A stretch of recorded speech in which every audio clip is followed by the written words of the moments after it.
स्वागत है दोस्तों आपका एक बार फिर अपने इस YouTube चैनल में दीपा पांडे के साथ। साथियों, क्या आपने भी अपने वाहनों से ट्रैवलिंग के दौरान कभी टोल टैक्स का भुगतान किया है? क्या उस दौरान कभी आपने ये सोचा है कि ये टोल टैक्स होता क्या है और हम इसका भुगतान क्यों करते हैं? इसके बदले में हमें क्या मिलता है? तो चलिए आज की जानकारी में हम समझेंगे कि हम टोल टैक्स क्यों देते हैं और इसके बदले में हमें क्या मिलता है। सबसे पहले तो समझते हैं कि ये टोल टैक्स होता क्या है। साथियों, जैसा कि हम जानते हैं कि जो हमारे देश की सड़कें और राजमार्ग होते हैं वो हमारे देश की ही अन्य संपत्तियों की तरह महत्वपूर्ण होते हैं, जो एक नगर को दूसरे नगर से या एक शहर को दूसरे शहर से जोड़ने का काम करते हैं। और इनका रखरखाव करना, इनमें सुरक्षा के प्रबंध करना, इन पर चलने वाले यात्रियों के लिए इन्हें सुविधाजनक बनाना और बनाए रखना, ये सब सरकार की ही जिम्मेदारी बनती है, जिनमें काफी पैसा लगता है।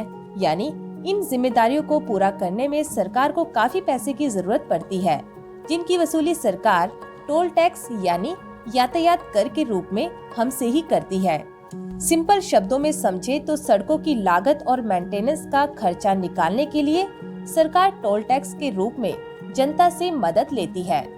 साथियों, हम आपको बता दें कि टोल टैक्स के जरिए सरकार कई सड़कों को बनाने का ठेका प्राइवेट कंपनियों को भी दे देती है और बदले में उन्हें तय समय के लिए टोल वसूलने का अधिकार भी देती है। एग्जाम्पल के लिए, जो नई बनी हुए हाईवे या एक्सप्रेस वे होते हैं उन पर टोल टैक्स ज्यादा होता है, और जब रोड की लागत यानी उस सड़क की लागत निकल जाती है तो सरकार टोल टैक्स को कम कर देती है या फिर खत्म भी कर सकती है। तो चलिए अब बात करते हैं उन अधिकारों की जो टोल टैक्स के बदले नागरिक को दिए जाते हैं। सबसे पहला फायदा, जिन रोड्स पर टोल टैक्स वसूला जाता है उन पर पब्लिक टॉयलेट, बस के रुकने की जगह, पीने के पानी की व्यवस्था आदि ये सब सुविधाएं थोड़ी थोड़ी दूरी पर मौजूद रहती हैं। इसके अलावा टोल प्लाजाज पर police, ambulance, tow away crane वगैरह की व्यवस्था भी रहती है। और कई सड़कों पर जिन पे टोल टैक्स वसूला जाता है उन टोल रोड्स पर मैकेनिक की सुविधाएं भी मुहैया कराई जाती है। साथ ही टोल रोड्स पर पुलिस पेट्रोलिंग भी सुनिश्चित की जाती है, जो नियमित अंतराल पर गश्त लगाती रहे।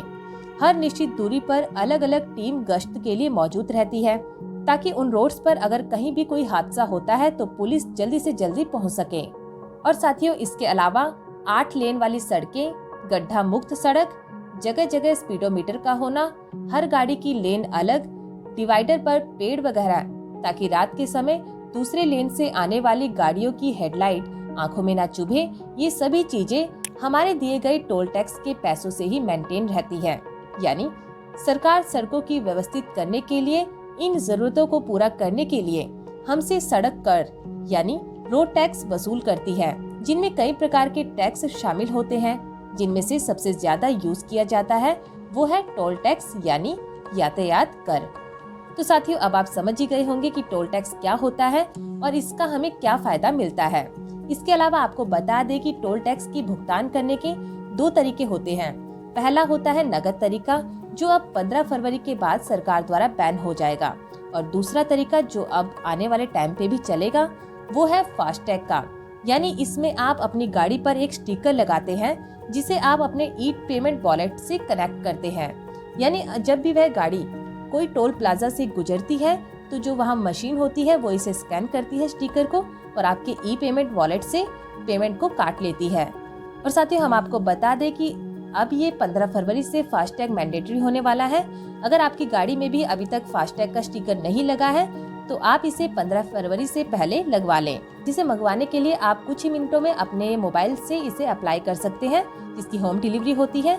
इसकी प्रोसेस हम आपके साथ पहले ही साझा कर चुके हैं। लिंक नीचे डिस्क्रिप्शन बॉक्स में मौजूद है, आप वहां से उसे चेकआउट कर सकते हैं। तो उम्मीद है साथियों कि आपको हमारी आज की जानकारी समझ आई होगी और आपके काम भी जरूर आएगी। तो फिर मिलेंगे किसी नए टॉपिक के साथ, किसी नई जानकारी के साथ। तब तक के लिए नमस्कार।